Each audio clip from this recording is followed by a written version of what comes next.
नमस्कार दोस्तों आज हम बात करेंगे क्रिमिनल ट्रायल की सबसे इम्पोर्टेंट स्टेज के बारे में, जो कि है चार्ज की स्टेज। और हम ये समझेंगे कि किसी भी क्रिमिनल केस में चार्ज कैसे फ्रेम होते हैं। तो चलिए हम अपनी वीडियो की शुरुआत करते हैं।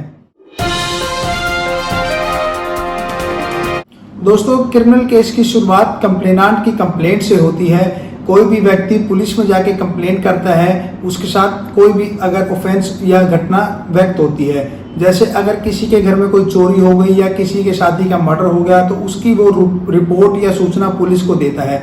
उस सूचना के बिहाफ पे पुलिस एक एफआईआर दर्ज करती है। पुलिस एफआईआर सेक्शन 154 के तहत सीआरपीसी में दर्ज करती है और कंप्लेनांट के द्वारा लगाए गए सभी एलिगेशंस को उसमें मेंशन करती है। अब पुलिस को ये देखना होता है कि क्या वो बातें बताई गई एलिगेशंस सभी सच है या झूठ है। इसलिए धारा 154 से लेकर धारा 173 सीआरपीसी में पुलिस को इन्वेस्टिगेशन की पावर दी गई है। पुलिस उन धाराओं में इन्वेस्टिगेशन करता है और इन्वेस्टिगेशन के दौरान उन्हें जो भी दस्तावेज, डॉक्यूमेंट्स या एविडेंस प्राप्त होते हैं उन्हें कलेक्ट करता है। उन एविडेंस के बिहाफ पे पुलिस एक चार्जशीट बनाता है और उस चार्जशीट को धारा 173 के तहत वो चार्जशीट कोर्ट में जमा करवाता है। अब पुलिस की रिपोर्ट आ गई है, कंप्लेनांट ने भी अपनी सभी बातें बता दी है। इसकी स्टेज आती है चार्ज की स्टेज, जो कि एक बहुत ही क्रूशियल स्टेज होती है किसी भी एक्यूज्ड के लिए।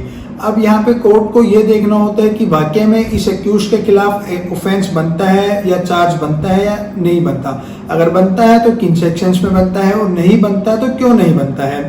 अब कंप्लेनांट की कंप्लेंट आ गई है, पुलिस की रिपोर्ट आ गई है।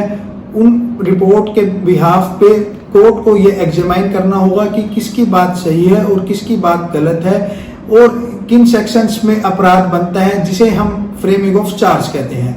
अब कोर्ट आगे दोनों पार्टीज की तरफ से आर्गुमेंट सुनता है, दोनों पार्टीज की तरफ से जो दलीलें पेश की गई है उन्हें सुनता है और पुलिस रिपोर्ट में जो रिपोर्ट आई है उसे एग्जामाइन करते हुए या तो एक्यूज्ड पे चार्ज फ्रेम करता है या उसे डिस्चार्ज करता है। अगर कोर्ट को लगता है कि एक्यूज्ड पे कोई भी ऑफेंस नहीं बनता, कोई भी सेक्शंस जो पुलिस रिपोर्ट ने मेंशन है नहीं बनता, तो कोर्ट उसे एट ए टाइम डिस्चार्ज भी कर देगी। अगर किसी व्यक्ति को एक्यूज्ड को चार्ज फ्रेम कर दिया गया है तो उसका मतलब ये नहीं है कि उसको कन्विक्ट कर दिया गया है उसी टाइम पे, या हम ये मान लेंगे कि उसे मुजरिम दोषी करार कर दिया गया है। यहाँ पे कोर्ट हमेशा प्रिजम्पशन ऑफ इनोसेंट का बेनिफिट देगी एक्यूज्ड को। प्रिजम्पशन ऑफ इनोसेंट टर्म ये कहती है कि every accused person is presumed to be innocent until proof guilty. अब यह बताना भी जरूरी है कि डिस्चार्ज और एक्विटल में क्या अंतर होता है।